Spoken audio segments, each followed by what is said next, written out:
chill. 92.3. Yeah. That's what you do when you hoarse. You gotta sing in your key, in your register. You gotta kill where you kill. Kill where you kill. I'm excited. So first of all, it's Black History Month. It is. And we start with our Kings. Listen. Entrepreneur him for all of February. Listen. Are you excited? I am happy to be here. I love it. So I'm finna ask you. Now he's quiet. Y'all, we have my boy Jadarien Sanders in the building, graphic designer extraordinaire, owner, proprietor of JD Design. So what's up, man? What's going on? Good morning. Good morning. Good morning. How are you? I'm well. I'm excited about Now, first question, are you usually up this early? I am. Oh, good. Okay. We usually hardly ever You know, have my boy anybody. got kids, so he got to be up. Okay. And they You go said how many? into 4. 4. 3 Look, boys. same mom. Look, you know I am my Yeah. ass, same mama. Yeah. Yeah. And they all 6 months apart. No, They are not. The boy couldn't wait. 6, 5. My channel will be 3 on Saturday. Okay. And our daughter is 1. She'll be 2 on April 23rd. 6 months. I told you. I know I'm just messing with you. Number 4. No more. 4 no more. I hear that. 5. Let's go 5. They got one more. They got one more coming. I know they do. No. He's Absolutely serious, not. like No. No, And but if it is, you would never know. listen, it be like that sometimes. No, but seriously, let's talk about your business, man. How did you even get started in graphic design? So I started in graphic design in school, like designing stuff for school, for class, for church. I'm a church boy. I've been in church all my life, so they needed bulletins and programs and stuff like that. And I was always computer savvy. So I started in publisher, and then started in publisher, making little brochures and programs and stuff like that. And then I became a part of the yearbook staff at my local high school, and that's when I learned about the Adobe software. And from there, I just fell in love with it and just kept doing it. I got here in Atlanta, went to school, and I was a part of the yearbook staff at Morehouse. And I started doing work for a lot of my friends who I went to church with and school, and it just evolved from there.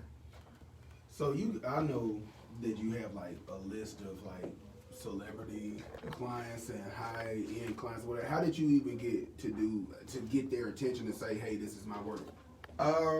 Honestly, everything's been word of mouth. Oh, So that's the best. yeah, everything was really word of mouth. While I was at Morehouse, Dean Darden was really close friends with Judge Glenda Hatchett, and so she was looking for an intern, and he recommended me, and so I worked with her, and she bought me my very first MacBook Pro. And Shut your mouth. I never knew that. yeah, So you still got a number? yeah, I Right. do. We need to go on and get Listen, like, for real, we'll talk about that off air. I want to Absolutely. know, like, as far as work has been, like, I know whenever, because I have a person that I go to, and sometimes I might be so specific, and then sometimes I'm not really specific at all. Yeah. Do you like when they give you detail of what they want? Do you feel like that takes your creativity away, or do you prefer it? So I feel like it can limit your creativity. However, because they're my client, I would rather them give me as much information up front ahead of time instead of on the back end, and I'm making a lot of revisions and changes. So I have clients who would say, oh, I don't know what I want. I don't want, you do whatever you do. So I do design something, send it to them, and they're like, oh, no, I don't like that. Can you do da-da-da-da-da? Or then they'll say, this is what I'm looking for. So for me, it's like, tell me that ahead of time so that we can both, do what we have to do, and it's an easier process. That makes sense. I always wondered that, like, if I'm taking away their creativity, or So sometimes it can become stifled. And then what I don't like or what I would not want to happen is that I'm just doing something and then I'm not in it, or I'm not having, and then I'm starting to get like a creator's block just because I'm trying to make something come to life that's in your head versus just trusting the process. But I think if you have a good relationship, even talking to other designers, I tell them it's easy to kind of push the envelope with people that you have a relationship with versus someone that you're just not first starting out with, because you don't want them to be like, you don't listen, or I don't like that at all. And then as you grow with them, you can kind of push them into certain directions after you get an understanding of their brand and their direction. I will say, because Jadarien is literally my go-to graphic designer, like for real, for real. that I'll give him direction. Like I want this, and that. And because he knows me, he gonna do whatever he want to do. And then, but you like it. I was like, oh yeah, I see what you did. Like I it see what better. you did there. But like for those who like, what all services do you offer for your graphic design? Because we see graphic design and we think about like flyers and all that, but it's way more than that. So what all services do you offer? Excuse me. So for me, I offer, different types of like brand identity packages. So helping individuals with their overall brand. So that could be from helping them choose what fonts, the color schemes, what matches the brand that you're trying to push or develop. And certain colors express certain types of things, certain moods, as well as fonts.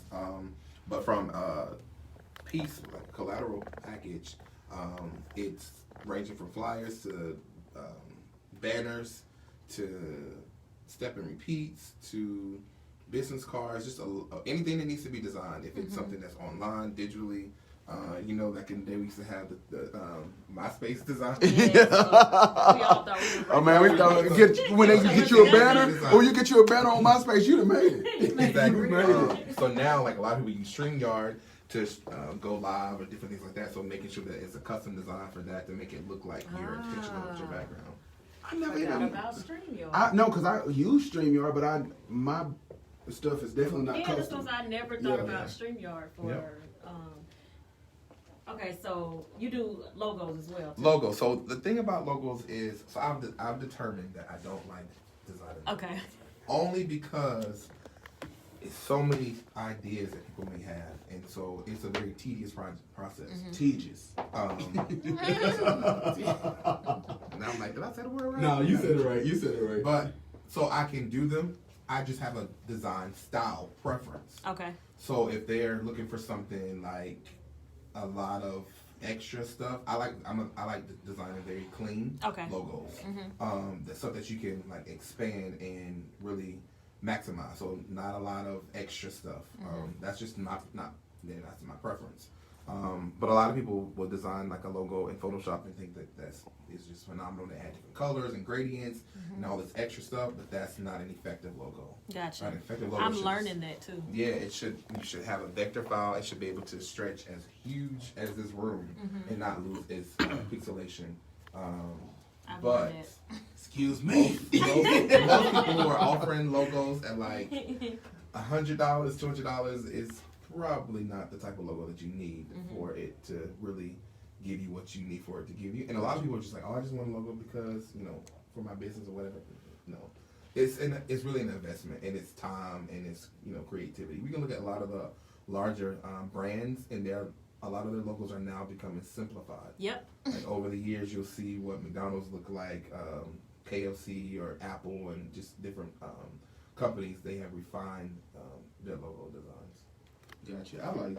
Now I gotta go revisit my logo. It's funny because I have had some, like looking back over the years of different logos I've had, I've always felt like whatever the business is, you got to have some type of picture to go with it. And the older I'm getting and more in business I'm getting, I'm like, you don't even need all that. Like Target, literally, like I wanted a logo that wherever you see it, the more you see it, you just know it is. That brand recognition. So our hits, not the hits, but the hits, the stage logo is an exclamation point. Like that's the be all. And everybody was like, why do you want an exclamation point? You'll find out later. The more you see that blue exclamation point, you'll know absolutely. What it is. So, trying to jump, make sure we cover everything. I know that in addition to your design business, you also have a clothing line. Yes. So let's talk about it. So that's called Faith. So I decided to do Faith Collections. It's an inspirational apparel line, and its focus is to encourage and uplift. So for Faith, actually, it's supposed to encompass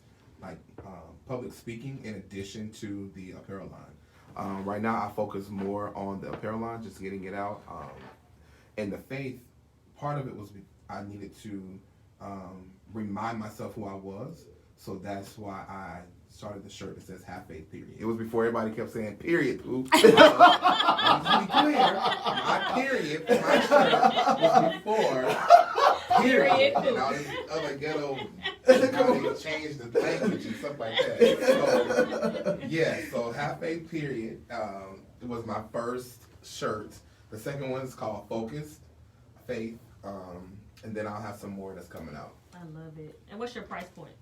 For the shirts, they are between 20 to 25. 20 to 25. Mm-hmm. And I meant to ask that too. What's your price point for flyers? Graphic design. Yeah, graphics. 100 to 150 for the flyers. Yep. Okay. So people are like, you are not cheap. I am not cheap. It's not cheap at all. And I know something about because we were talking about flyers and all of that. So if somebody wanted to contact you, I said I know something about. If somebody wanted to contact you for any of your services, where could they contact you? Okay, they can send an email to info@jdesignsonline.com, or they can visit my website at jdesignsonline.com. My social media pages is jdesignsonline as well. All across the All board. across See? the- Simple, professional, straight to the Absolutely. point. You ain't got to be like, well, this one is this one, that one Right. is that And one. that's all a part of Find it branding, all though, in right? one. Absolutely. Okay. And the thing from me and my clients, my friends, they always say, my wife, like, your clients are spoiled. They are spoiled. I will say that they are spoiled. Why you say that? I'm trying to figure out who's Because- spoiled. My clients are spoiled. I'm not because included in it, right? they're spoiled. Do you fill out an online form? Yeah, exactly. So, because I don't know, because I compared to, because I'm in a lot of different designer groups. So compared to a lot of them, they're like, it's almost kind of like it's just a project and just keep it moving, going on to the next. For me, I really want to help cultivate and help shape their brand and kind of help educate people along the way, along the process. And I don't want people to just stop at a flyer. I want you to think holistically about your brand. Even when I have consultations with clients, I'll tell them you're not ready for a logo or you're not ready for a website because you don't even have an understanding of what your business is or what you're doing. So before I take your money, because I can and I can do it and go about my way, let's make sure you have some other things in place before you come and get the other stuff. I You love can that. have a flyer, you can have all the pretty stuff, but if you don't know what your brand is or what you're standing for or what your actual goals are for the next year to 3 years, then you're going to always be looking for a flyer for the next thing, and you don't want to do that. And I'm gonna say one of the perks of having a friend as a graphic designer, I'll never forget this. He designed my book cover. So I got the book cover before his design. And when I saw it, I was about to cry. I was like, this ugly. He's like, all right. And I sent it to him. And he shared my sentiments. And he got it. One of the downfalls, because he just said somebody being spoiled, I just thought about it, is when, because he my friend, you think he should put your work before everybody else. Like, hey, what my flyer? He's like, I got other customers, man. Don't worry about it. That's me. 'Cause I can't. But no, he's like, for real, that's like, for real, he's been my go-to person. So I definitely thank you for real, for coming in, for sharing your gift. But actually, you kind of inspired me a little bit, because now I know, like, I got to go back and look at even my past logos for, like, Yellow Duck and stuff like that, because it's a lot. Yeah, you've had some interesting. Man. Oh! I promise I almost cussed. You've been consistent in using it, so. Listen, because it got my grandma's middle initial. Now, don't name, get my grandma's name on it. No, but I definitely thank you for coming. Absolutely. Like, and I'm gonna be in touch. But once again, tell everybody where they can find you. J Designs Online, JDESIGNSONLINE.com. Thank There we y'all. go. Yeah, that's Jadarien Sanders for J Designs Online. We'll be right back. You tune into the L.I.C.K Morning Show, Hits 92.3. Yeah. That was fun. What's up, y'all? Hey,